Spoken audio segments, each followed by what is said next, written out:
কিন্তু আজকে বাংলাদেশের একটা চিত্র বলি আপনাদের সামনে। নামাজের কথা শুনলে ভয় পায় না, রোজার কথা শুনলেও ভয় লাগে না, ঠিক না ঠিক বলে?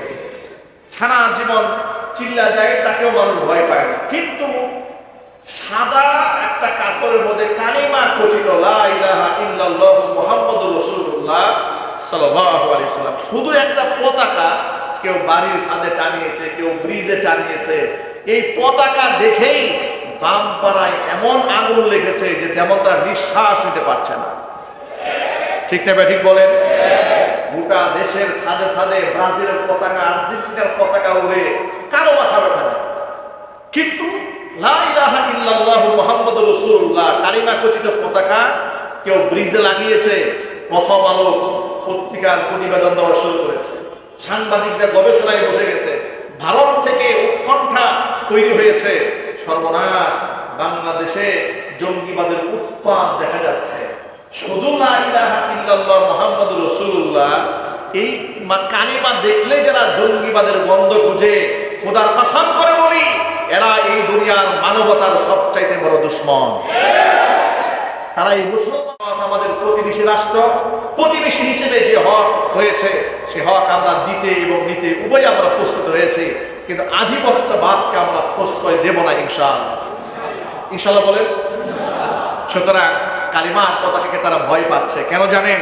ওরা মনে করছে, দেখুন শুধুমাত্র কালিমার পতাকা উড়িয়েছে বাংলাদেশে কয়েকজন তাওহীদি মুসলমান যুবকেরা দিয়েছে, এমনকি আমাদের সেনাবাহিনীর ইউনিটিতে 4টা ইউনিটের মধ্যে 4 জন খলিফার নামকরণ করা হয়েছে, এদের মাথা নষ্ট হয়ে গেল। অথচ 40 দিন সময়ের ব্যবধানে পশ্চিমবঙ্গে মাত্র 40 দিনে 25টা মসজিদ বুলডোজার দিয়ে ঘুরিয়ে দিয়েছে, অসংখ্য মসজিদ ভেঙেছে, ওরা মাদ্রাসা ঘুরিয়ে দিয়েছে, কবরস্থান মাটির সাথে মিশিয়ে দিয়েছে।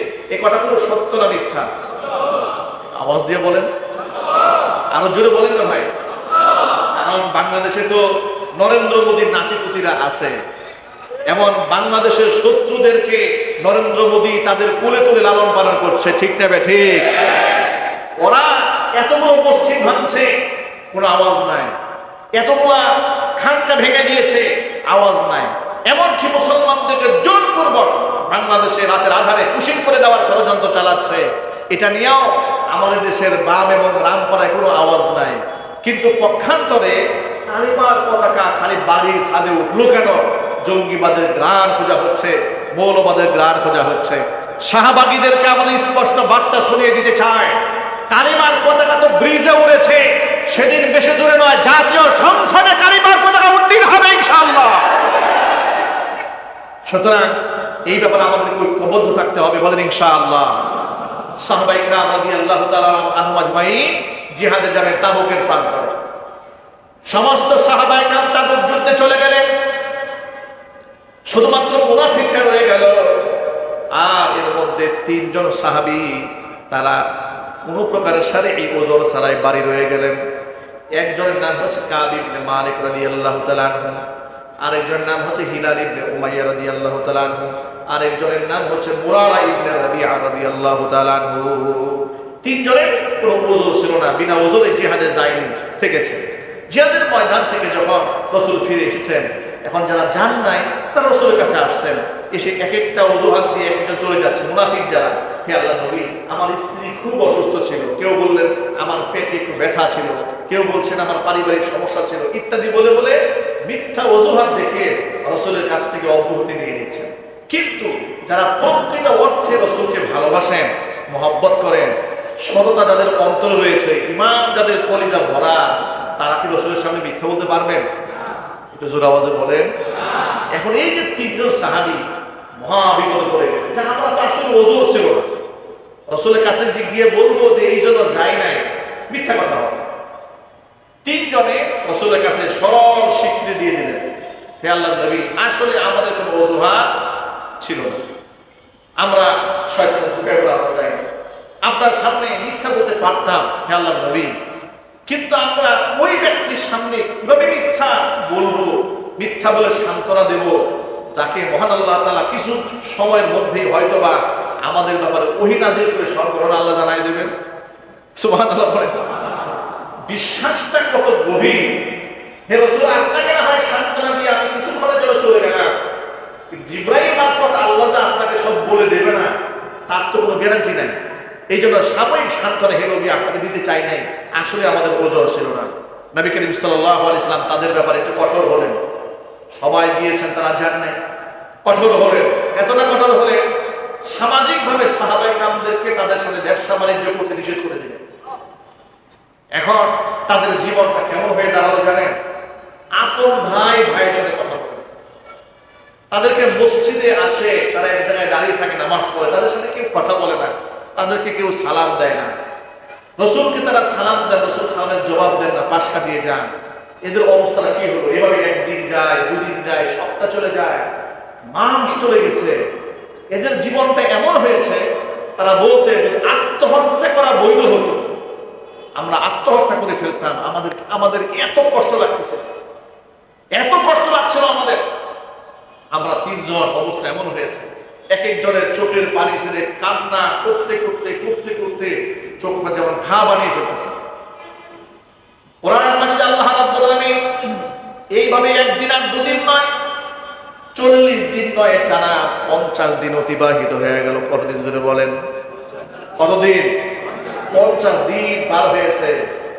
অবস্থা এমন হয়েছে, তাদের স্ত্রীরা এখন তাদের সাথে রাত্রে যাপন করবে।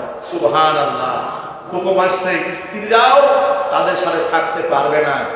তখন হিলাল ইবনে উমাইয়া রাদিয়াল্লাহু তাআলা আনহুর স্ত্রী রাসূলের কাছে এসে বলেন, হে আল্লাহর নবী, আমার স্বামী খুব বয়োবৃদ্ধ মানুষ, আর আমি তাকে খেদমত করা ছাড়া তার কোনো উপায় নেই, আপনি যদি আমাকে একটু অনুমতি দিতেন।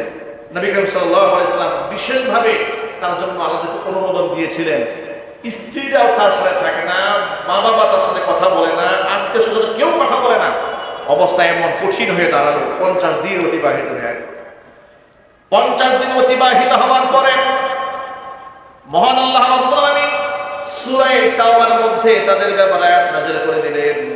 আল্লাহ রাব্বুল আলামিন বলে দিয়েছেন, ওয়া আলাত সালাতাতিল্লাযীনা খুল্লিফু হাত্তা ইযা ضاقت عليهم الأرض بما رحبت وضاقت عليهم أنفسهم وظنوا أن لا ملجأ من الله إلا إليه ثم تاب عليهم ليتوبوا إن الله هو التواب الرحيم. জোরে বলেন আল্লাহু আকবার।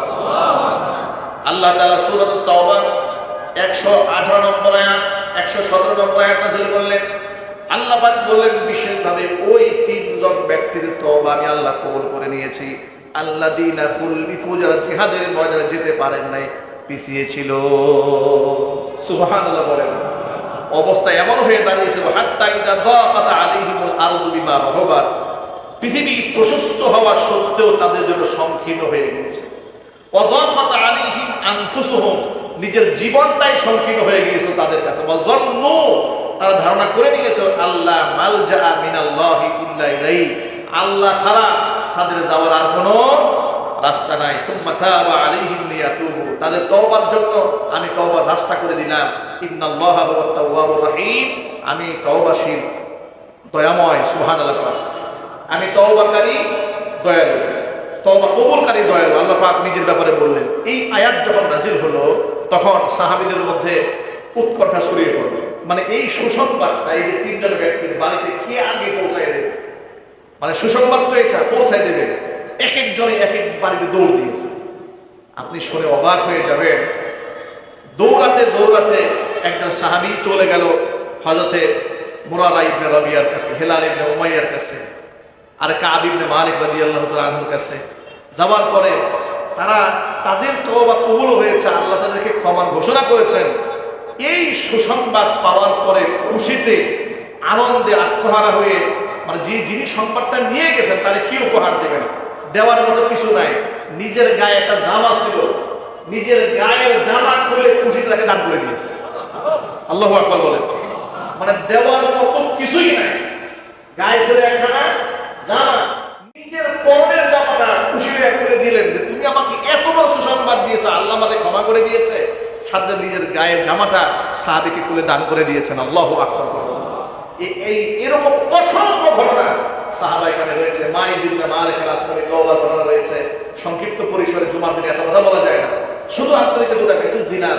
এবার আপনাদের সাথে জিজ্ঞেস করতে চাই, সাহাবায়ে কেরাম রাদিয়াল্লাহু তাআলা আজমাইন তারা মানুষ ছিলেন শয়তানের ওয়াসওয়াসায় পড়ে কিংবা শাহওয়াতে নফসে কখনো কখনো গুনাহ ত্রুটি বিচ্যুতি হয়েছে, কিন্তু তারা গুনার উপর অবিচল থাকেন নাই। এমন তওবা করেছে, ইতিহাস হয়ে আছে তাদের তওবা কবুল করে আল্লাহ কোরআনে আয়াত নাযিল করেছেন। চিৎকারে আল্লাহু আকবার। এখন সাহাবায়ে কেরামের ব্যাপারে আমাদের আকীদা কি? আমাদের আকীদা হচ্ছে সাহাবায়ে কেরাম হচ্ছেন মাগফুর, ক্ষমাপ্রাপ্ত। সাহাবায়ে কেরাম কি জুড়ে বলেন? ক্ষমাপ্রাপ্ত। এবং ওই সমস্ত সাহাবীদের সমালোচনা করা হারাম। সাহাবীদের সমালোচনা করা কি? একটু জোরে আমাদের বলতে হবে। নবীদের সমালোচনা করা, সাহাবীদের সমালোচনা করা কোন কোন ক্ষেত্রে কুফরি, কোন কোন ক্ষেত্রে কি কুফরি। খবরদার, সাহাবীদের সমালোচনা করা যাবে না। আমাদের জাতীয় সংসদে স্বরাষ্ট্রমন্ত্রী সালাউদ্দিন সাহেব দাঁড়িয়ে বলেছেন, ইসমতে আম্বিয়া এবং মিয়ারে হক, সাহাবায়ে কেরাম সত্যের মাপকাঠি এবং নবীগণ বেগুনা মাসুম। এই ব্যাপারে আমাদের বাংলাদেশের একটা বড় রাজনৈতিক দলের নেতৃবৃন্দকে তিনি চ্যালেঞ্জ করেছেন যে তারা নবীদেরকে বেগুনা মাসুম হয়তো মানেন না, কিংবা সাহাবায়ে কেরামকে সত্যের মাপকাঠি মানেন না। যাদের ব্যাপারে তিনি প্রশ্ন তুলেছেন তাদের উচিত গোটা জাতির সামনে সিনা টান টান করে জাতীয় সংসদে দাঁড়িয়ে বলা, অবশ্যই আমরা নবীদেরকে বেগুনা মাসুম মনে করি এবং সাহাবীদেরকে আমরা সত্যের মাপকাঠি মনে করি। কথা ঠিক না ঠিক দিলে বলে? নবীদেরকে বেগুনা মাসুম অবশ্যই মানতে হবে, সাহাবায়ে কেরামকে সত্যের মাপকাঠি অবশ্যই মানতে হবে। এটা হলো সুন্নাহ ওয়াল জামাতের আকীদা। কেউ যদি সাহাবীদের সমালোচনা করাকে বৈধ মনে করে, আমরাও তাদের সাথে হৃদয়ের সম্পর্ক তৈরি করা বৈধ মনে করব না। কথা ঠিক না ঠিক? এবার আপনারা এক বাক্যে জবাব দেবেন, সাহাবীদের সমালোচনা করা কি জায়েজ না হারাম? চিৎকার দিয়ে বলেন হালাল না হারাম? এটা আশুরা উপলক্ষে দেখেছি হযরত আমির মুআবিয়া রাদিয়াল্লাহু তাআলা আনহু সম্পর্কে এই দেশের কিছু লোকেরা এত বাজে কথা বলেছে। এক ভণ্ড পীর বলছে আমির মুআবিয়া রাদিয়াল্লাহু তাআলা আনহুকে আমি সাহাবী মনে করি। অথচ এই কোরআন নাযিল হওয়ার পরে যে সাহাবীরা কোরআন শরীফ লিখে লিখে সংরক্ষণ করতেন, যারা তাদের মধ্যে অন্যতম কাতিবে ওহী আমির মুআবিয়া রাদিয়াল্লাহু তাআলা আনহু। চিৎকার দিয়ে আল্লাহু আকবার। জোরে বলেন আল্লাহু আকবার। এই ধরনের ভণ্ড মতাদর্শ যেন বাংলাদেশে কেউ কায়েম করতে না পারে, আপনাদেরকে সাথে পরিষ্কার বার্তা বলে দিতে চায়, শিয়া সম্প্রদায়ের লোকেরা সাহাবীদের সমালোচনা করে। ঠিক না ঠিক? কিছু ভণ্ড মাজার পূজারীরা সাহাবীদের সমালোচনা করে। বাংলাদেশের একটি তথাকথিত ইসলামিক রাজনৈতিক দলের কিছু নেতৃবৃন্দ, সবাই নয়, কিছু লোকেরা সাহাবীদের সমালোচনা করা জায়েজ মনে করে। আমরা সকলকে উদাত্ত আহ্বান জানাই, তওবা করুন আল্লাহর কাছে। আমি আপনি কে ভাই সাহাবীদের সমালোচনা করবো যাদের উপর আল্লাহ সন্তুষ্ট? ঠিক আছে ভাই? সাহাবায়ে কেরাম কোন জায়গায় গুনাহ করেছেন সেই বিশ্লেষণ করার যোগ্যতা আমার আছে? চিৎকার দিয়ে বলেন ভাই আছে। কয়েকদিন আগে দেখলাম কিছু ভাই বলছেন যে আমি আস্তে বলার হাদিস বলেছেন একজন, জোরে বলার হাদিস বলেছেন একজন, তো আমরা কাকে হক মনে করব? নাউযুবিল্লাহি মিন যালিক। এখানে হক না হকের প্রশ্ন আসলো কোথা থেকে? ইমামগণ কেউ হক না হক বলেন নাই। ইমাম বলেছেন উভয়টাই সঠিক, আস্তে বলাও সঠিক, জোরে বলাও সঠিক। হানাফি মাসলাকের আমরা যারা আছি তারা আমরা আস্তে বলি, যারা শাফি মাসলাকের লোকেরা আছেন তারা একটু জোরে পড়েন। উভয়টাই জায়েজ আছে। উত্তম অনুত্তম এই মাসলা ইমামগণ কেউ একজনকে হক বানায় আরেকজনকে না হক বলেন নাই।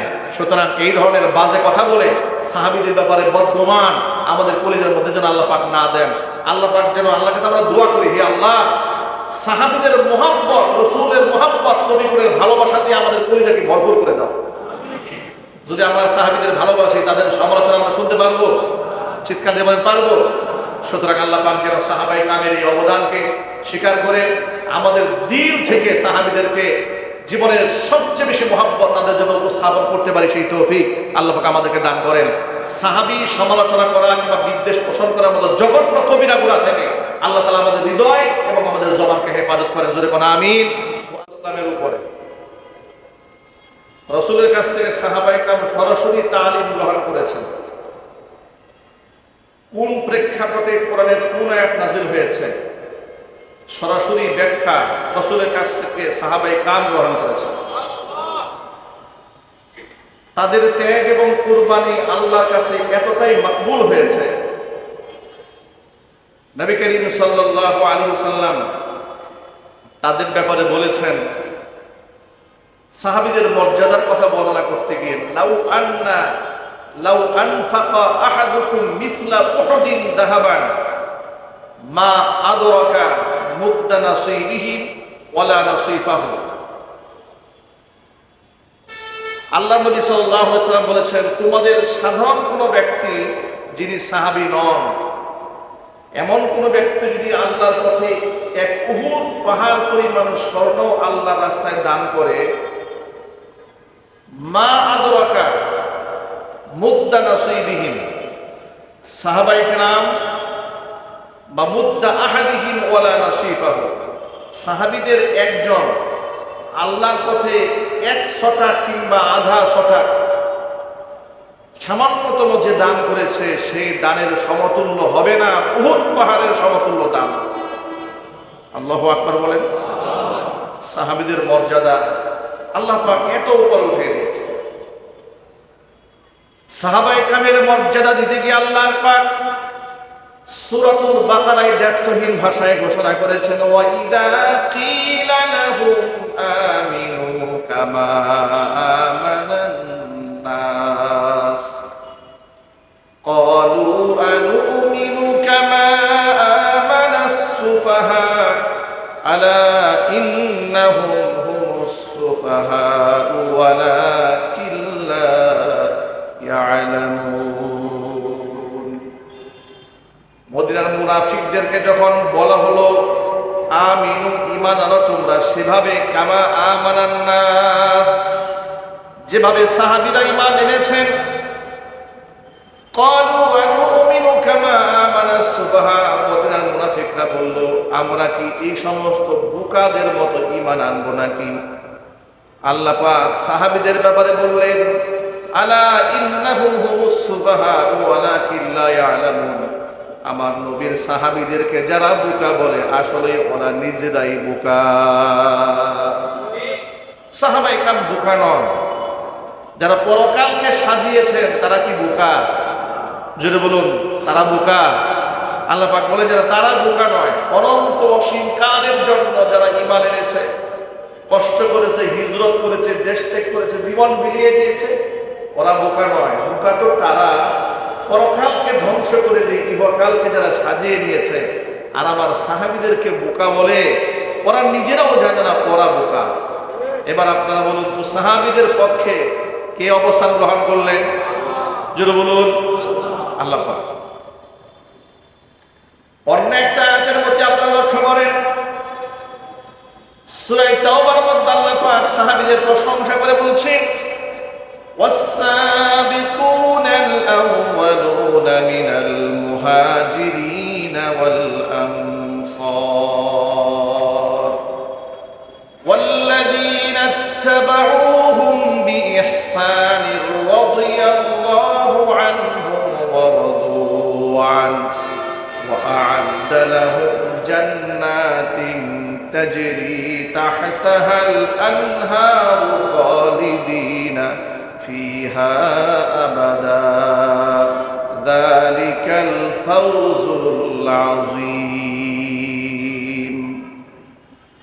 والسابقون الأولون من المهاجرين والأنصار আনসার এবং মুহাজির সাহাবীদের প্রথম সারির যারা, والسابقون الأولون প্রথমে যারা অগ্রগামী, তারা কাদের মধ্যে অগ্রগামী? মুহাজির এবং আনসার সাহাবীদের মধ্যে। যারা হিজরত করে মক্কা ছেড়ে মদিনায় গিয়েছে তারা মুহাজির, মদিনায় থেকে যারা সাহাবীদেরকে সাহায্য করেছেন তারা আনসার। আনসার এবং মুহাজির সাহাবায়ে কেরাম অগ্রগামী তারা ওয়াল্লাযীনা তাবাউহুম বিইহসান, এবং এই সাহাবীদেরকে যারা অনুসরণ করেছে উত্তম ভাবে। আল্লাহ বলছেন রাদিয়াল্লাহু আনহুম ওয়া রাদু আন, এই সমস্ত সাহাবীদের প্রতি এবং তাদের অনুসারীদের প্রতি আমি আল্লাহ খুশি, তারাও আমার প্রতি খুশি। সুবহানাল্লাহ জোরে বলেন। এবার একটু প্রাঞ্জল ভাষায় জবাব দিয়ে বলুন, সাহাবীদের প্রতি কে খুশি? সাহাবায়ে কেরামের উপরে সন্তুষ্ট কে? কোরআনে আছে না নাই? সাহাবায়ে কেরামের প্রতি আল্লাহ পাক সন্তুষ্ট। এই সন্তুষ্টির ঘোষণা দিয়েছেন সূরা তাওবার 100 নম্বর আয়াতে। কত নম্বর আয়াত? 100 নম্বর আয়াতে আল্লাহ তাআলা সাহাবীদের উপর সন্তুষ্টির ঘোষণা শুরু দেন নাই, দেখেন আরো কি ঘোষণা দিয়েছেন। وأعد لهم جنات تجري تحتها الأنهار خالدين فيها أبدا। আমার সাহাবীরা, তাদের উপর আমি আল্লাহ এতটাই সন্তুষ্ট, তাদের জন্য আমি তৈরি করেছি জান্নাত সমূহ, যে জান্নাতের পাদদেশ দিয়ে প্রস্রবণ নদী না খালবিল প্রবাহিত হয়ে যায়। খালিদিনা ফিহা, সাহাবায়ে কেরাম এবং তাদের একনিষ্ঠ অনুসারী তারা চিরদিন জান্নাতে থাকবে। যালিকাল ফাওজুল আযীম, এটাই হচ্ছে মহান সফলতা, চূড়ান্ত সফলতা। সুবহানাল্লাহ বলেন। চূড়ান্ত বিজয়, চূড়ান্ত অর্জন, যে আমি আল্লাহ এদের উপর সন্তুষ্ট। সুবহান। এরপর আল্লাহ তাআলা সাহাবায়ে কেরাম রাদিয়াল্লাহু তাআলা আনহুম আজমাইন তাদের ব্যাপারে সূরা ফাতহের মধ্যে বলেছে, লাকাদ রাদিয়াল্লাহু আনিল মুমিনিনা ইয ইউবাইউনাকা তাহতাশ শাজারাতি ফাআলিমা মা ফি কুলুবিহিম ফাআনজালাস সাকিনাতা আলাইহিম ওয়া আসাবাহুম ফাতহান করিবা। সূরা ফাতহের 18 নম্বর আয়াত। কত নম্বর আয়াত? সূরাতুল ফাতহ 26 নম্বর পারা। আল্লাহ বলছেন, লাকাদ রাদিয়াল্লাহু আনিল মুমিনিন, আমি আল্লাহ ওই সমস্ত ঈমানদারদের উপরে সন্তুষ্ট যারা ইউবাইউনাকা তাহতাশ শাজারা, হুদায়বিয়ার সন্ধির সময়ে যখন মক্কাতুল মুকাররমার লোকেরা ঘোষণা করল যে উসমান রাদিয়াল্লাহু তাআলা আনহুকে শহীদ করা হয়েছে, 1400 সাহাবী বাবলা গাছের নিচে রাসূলের হাতে বায়াত গ্রহণ করেছিল এই মর্মে যে আমাদের জীবনের শেষ মুহূর্ত পর্যন্ত আমাদের ভাই শহীদ উসমান রাদিয়াল্লাহু তাআলা আনহু রক্তের বদলা নেওয়ার আগ পর্যন্ত আমরা আল্লাহর পথে লড়াই করে যাব। সুবহানাল্লাহ বলেন। রাসূলের হাতে 1399 জন সাহাবী হাতে হাত রেখে বায়াত করলেন। এমনকি আল্লাহর নবী নিজের এক হাত আরেক হাতের উপর রেখে বললেন, এটা হচ্ছে আমার সাহাবী উসমানের হাত, আমি উসমানের পক্ষ থেকে একটা হাত আমার আরেক হাতের উপর রাখলাম। চিৎকার দিয়ে বলেন আল্লাহু আকবার। এভাবে নবী করিম সাল্লাল্লাহু আলাইহি সাল্লামের হাতে হাত রেখে 1400 জন সাহাবায়ে কেরাম মৃত্যু পর্যন্ত আল্লাহর পথে লড়ার সংকল্প করেছিলেন যারা, তাদের উপরে আল্লাহ পাক বলছেন, লাকাদ রাদিয়াল্লাহ, আমি ওই সমস্ত বায়াত গ্রহণকারী সাহাবীদের উপরে সন্তুষ্ট হয়ে গেছি। সুবহানাল্লাহ পড়েন। আমি আয়াতগুলো ধারাবাহিক বলছি, এরপর রেজাল্ট বলব। তাহলে সূরাতুল ফাতহের 18 নম্বর আয়াতে আল্লাহ ওই সমস্ত সাহাবীদের উপর সন্তুষ্টির ঘোষণা করেছেন যারা হুজুরের হাতে বায়াত গ্রহণ করেছে। এবার শুনে একই সূরা সর্বশেষ আয়াত মানে 19 নম্বর 29 নম্বর আয়াতের মধ্যে আল্লাহ বলছেন, মুহাম্মাদুর রাসূলুল্লাহি ওয়াল্লাযীনা মা'হু আশিদ্দাউ আলাল কুফফারি রুহামাউ বাইনাহুম তারাহুম রুকআন সুজ্জাদান ইয়াবতাগুনা ফাদলান মিনাল্লাহি ওয়া রিদওয়ানা سيماهم في وجوههم من أثر السجود। আল্লাহ পাক বলছেন, মুহাম্মদুর রাসূলুল্লাহ, আমি আল্লাহ রাসূল মুহাম্মদ সাল্লাল্লাহু আলাইহি ওয়াসাল্লাম এবং ওয়াল্লাযীনা মাহু, এবং তার সাথী যারা, মুহাম্মদ সাল্লাল্লাহু আলাইহি সাল্লাম এবং তার সাথী মানে সাহাবায়ে কেরাম। তার সাথী কারা? সাহাবায়ে কেরাম। একটা অনন্য বৈশিষ্ট্য হচ্ছে আশিদ্দাউ আলাল কুফফার, ইসলামের শত্রু যারা, ক্ষুধাদ্রোহী, আল্লাহর একত্ববাদী বিশ্বাসী নয়, ইসলামের দুশ্মন, ইসলামের কালচারের দুশ্মন, ইসলামের আদর্শের দুশ্মন, ওই সমস্ত ব্যক্তিদের উপরে আশিদ্দা প্রচন্ড কঠোর এদের ব্যাপারে। কাফেরদের ব্যাপারে যেমনটা কঠোর, পক্ষান্তরে রুহামাউ বাইনাহুম, এক মুসলমান অপর মুসলমান, এক সাথী আরেক সাথীর উপরে অত্যন্ত হৃদয়বান, অত্যন্ত দয়ালু, অত্যন্ত হামদর্দ, সহমর্মিতা, ভালোবাসা, আন্তরিকতা, হৃদ্যতায় পরিপূর্ণ একজন আরেকজনের উপরে। সুবহানাল্লাহ। অর্থাৎ কুফফারদের উপরে এদের কঠোরতা দেখে মনে হয় এদের চেয়ে কঠিন মানুষ পৃথিবীতে আর নাই। পক্ষান্তরে এক মুসলমান অপর মুসলমানের প্রতি এদের সহানুভূতি, এদের ভালোবাসা, এদের হৃদ্যতা পৃথিবীর নজির স্থাপন করেছে। কেমন নজির স্থাপন করেছে? জিহাদের ময়দানে একসাথে 7 জন সাহাবী, মৃত্যুপথের যাত্রী, সামান্যতম পানি পান করলে জীবনটা বেঁচে যায়। এক পেয়ালা পানি শহীদি কাফেলার একজনের সামনে দেওয়া হলো। তিনি তাকিয়ে দেখেন, তৃষ্ণা যেমন আমার লেগেছে, আমার চাইতে বেশি তৃষ্ণা আমার ভাইয়ের লেগেছে।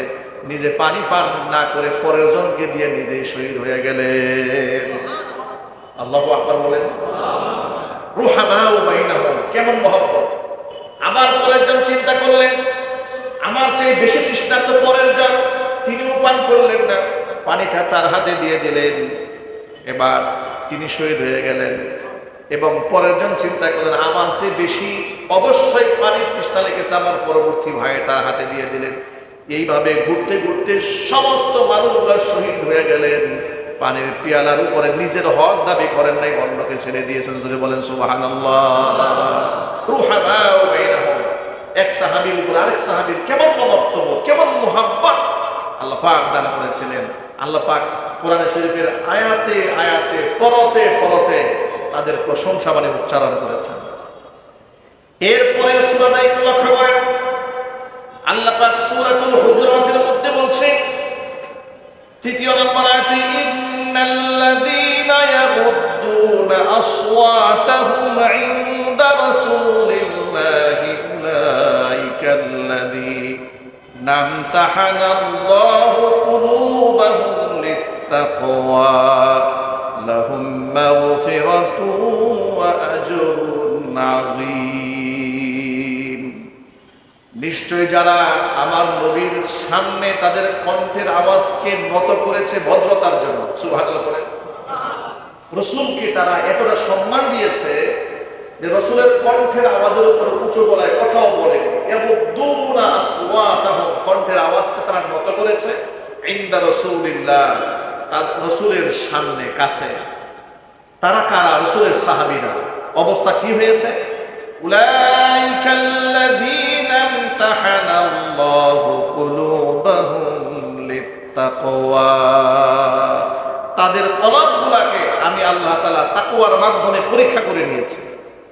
সেই পরীক্ষায় সাহাবীরা এমনভাবে উত্তীর্ণ হয়েছে।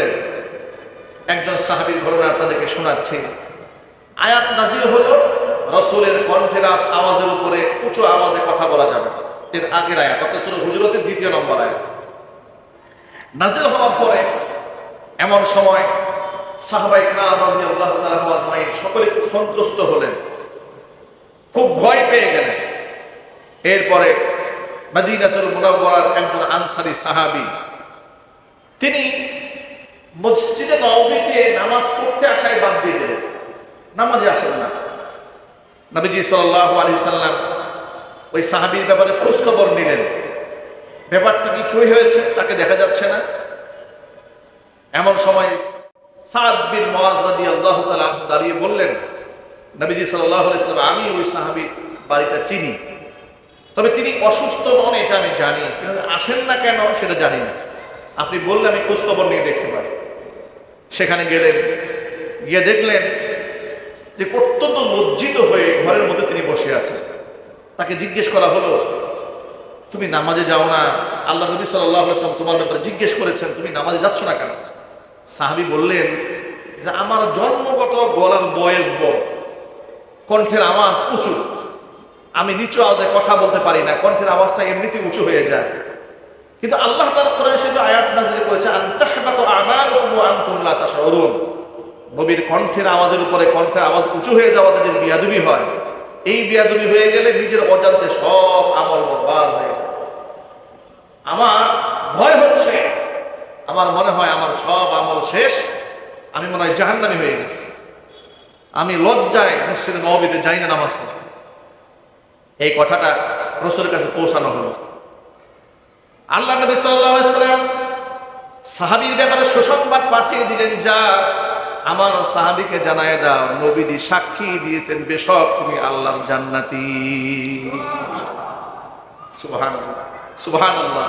সাহাবায়ে কেরামের আদর রাসূলের সামনে কি পরিমাণ আদর, কেমন মহব্বত, কেমন ভালোবাসা, কেমন আন্তরিকতা, কেমন বিনয় রাসূলের সামনে তারা দেখিয়েছেন, যার দরুন আল্লাহ কি বলেন শোনেন। আল্লাহ পাক বলেন, এইরকম বিনয় আবরত চিত্তে জীবনকে যারা আমার নবীর সামনে সঁপে দিয়েছেন, ওই সাহাবীদের তাকওয়ার পরীক্ষা আমি নিয়ে নিয়েছি।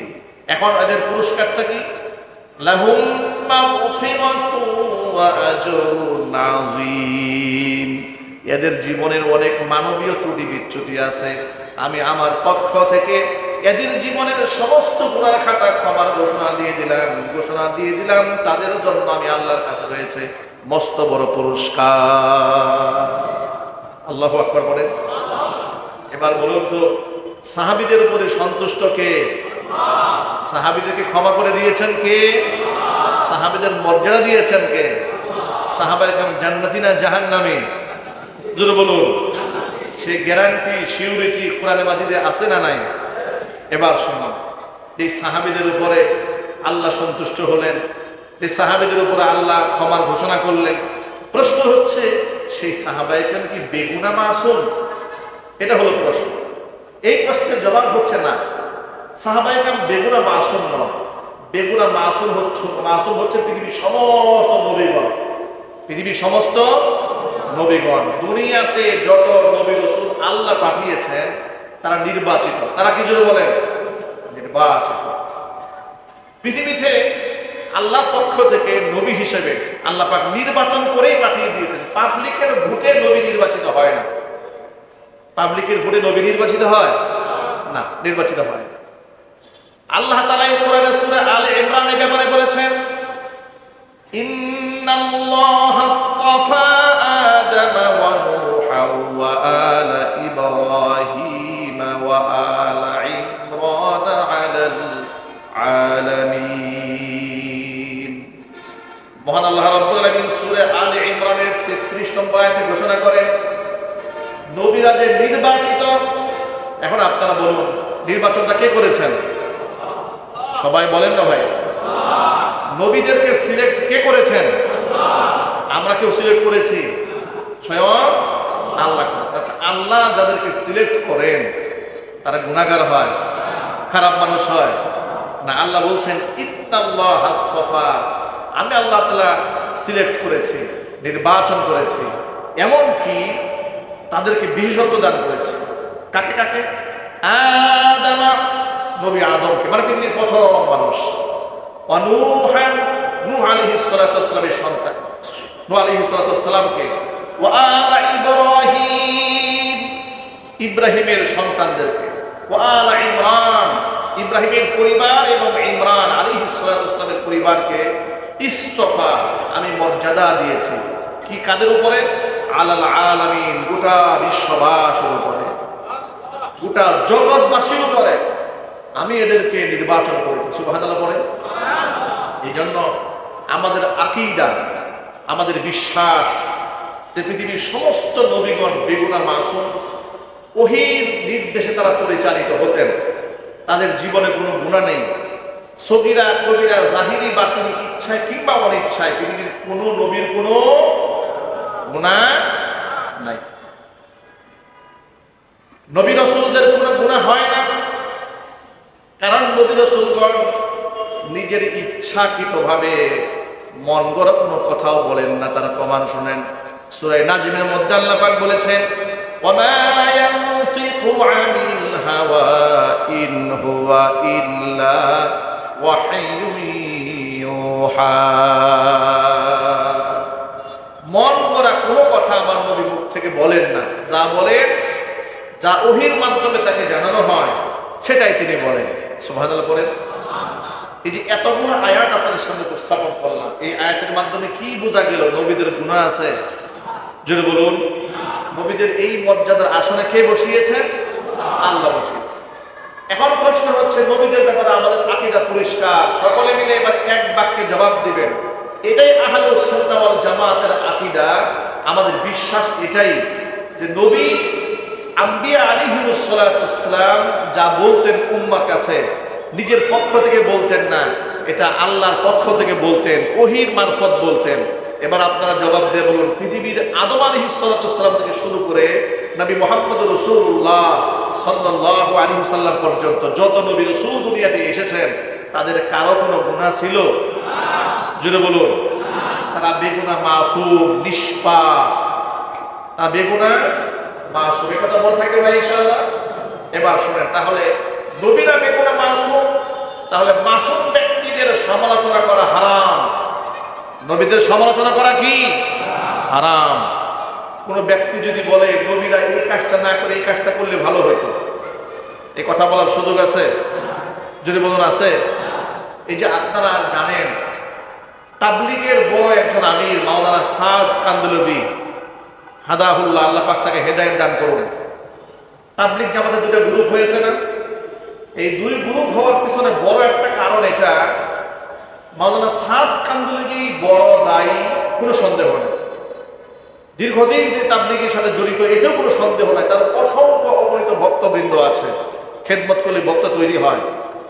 কিন্তু তার দেওয়া বক্তব্যের মধ্যে তিনি যখন মানুষকে বয়ান করেন, এমন কিছু বক্তব্য তিনি তুলে ধরেছেন যে বক্তব্যের মধ্যে আহলুস সুন্নাহ ওয়াল জামাতের আকীদা ভ্রষ্ট বক্তব্য তার মুখ থেকে বের হয়েছে। যেমন তিনি এক বক্তব্যের মধ্যে বলেছিলেন, নবী মূসা কালিমুল্লাহ তার উম্মাকে এই জায়গায় রেখে 40 দিন তিনি যদি তুর পাহাড়ে গিয়ে না থাকতেন, তিনি 40 দিন পরে এসে দেখে তার উম্মতের লোকেরা বাছুরের পূজা করতে শুরু করেছে। এই কথাটা বলতে গিয়ে তিনি বয়ানের মধ্যে বলেছিলেন যে তিনি যদি তার উম্মতকে 40 দিন এখানে ফেলে রেখে না যেতে, তাহলে উম্মত বিপদগামী হতো না। এই কথার মাধ্যমে তিনি নবীর সমালোচনা করলেন কিনা? এইরকম আরো অনেক ব্যাপারে বলেছেন। যেমন নবী করিম সাল্লাল্লাহু আলাইহি ওয়াসাল্লামের ব্যাপারে বলেছেন, আল্লাহ নবী সাল্লাল্লাহু আলাইহি সাল্লাম কোন এক জায়গার মধ্যে ওলিমা করেছিলেন, সামান্য অল্প কিছু হাদিয়া দিয়ে, অর্থাৎ খেজুর টেজুর হাবিজাবি দিয়ে করেছিলেন। কিন্তু তিনি বলেছিলেন যে রাসূলের সারা জীবনের যে সুন্নতটা ছিল খাসির মাধ্যমে ওলিমা করা, এটা এই সুন্নত তিনি পরিত্যাগ করার কারণে তার জীবনে কষ্ট নেমে আসছে। নাউজুবিল্লাহ পড়েন। মানে এইভাবে এক এক নবীর উপরে ইশকাল তোলা, প্রশ্ন তোলা, তাদের জীবন নিয়ে খুঁটিনাটি দুই একটা বিষয় নিয়ে বিশ্লেষণ করে ভুল ধরা কিংবা ভুল ধরার পায়তারা করা, এগুলো হচ্ছে পথভ্রষ্টতা, এগুলো হচ্ছে গুমরাহি। আমাদের ঈমান ও আকীদা এই ব্যাপারে খুব পরিচ্ছন্ন রাখা উচিত। পৃথিবীর কোন নবীর দ্বারা আল্লাহ পাকের পক্ষ থেকে এমন ভাবেই তারা সংরক্ষিত ছিলেন যে সামান্য মিস্টেক আল্লাহ পাক তাদের দ্বারা করার নাই। আল্লাহু আকবার। চিৎকার দেখেন আল্লাহু আকবার। নবীদেরকে স্বয়ং আল্লাহ পাহারাদারি করেছেন। সুবহানাল্লাহ পড়েন। ফেরেশতাদের মাধ্যমে আল্লাহ পাক নবীদেরকে পাহারাদারি করেছেন। এই জন্য নবীগণের ব্যাপারে আমাদের আকীদা পরিষ্কার, তারা বেগুনাহ, মাসুম। এক নাম্বার। নাম্বার 2, সাহাবায়ে কেরাম রাদিয়াল্লাহু তাআলা আনহুম আজমাইন, তাদের কি গুনাহ ছিল না? তারা কি বেগুনাহ, মাসুম ছিলেন?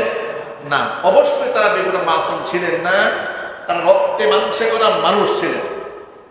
তাদের আমলে ত্রুটি বিচ্যুতি হয়েছে, কিন্তু সাহাবায়ে কেরামকে আল্লাহ এতটাই সম্মান এই জন্য দিয়েছিলেন, তাদের শয়তানের চক্রান্তে পড়ে কিংবা নফসের খাহেসাতে তারা কোনো অন্যায় করে ফেললে এমন তওবা রাসূলের সামনে তারা উপস্থাপন করেছেন। তাদের জীবদ্দশায় তারা এমন জিন্দেগি গ্রহণ করেছিলেন, তাদের তওবা মঞ্জুর করে মহান আল্লাহ তাআলা তাদের শানে কুরাইশে আয়াত নাযিল করেছেন।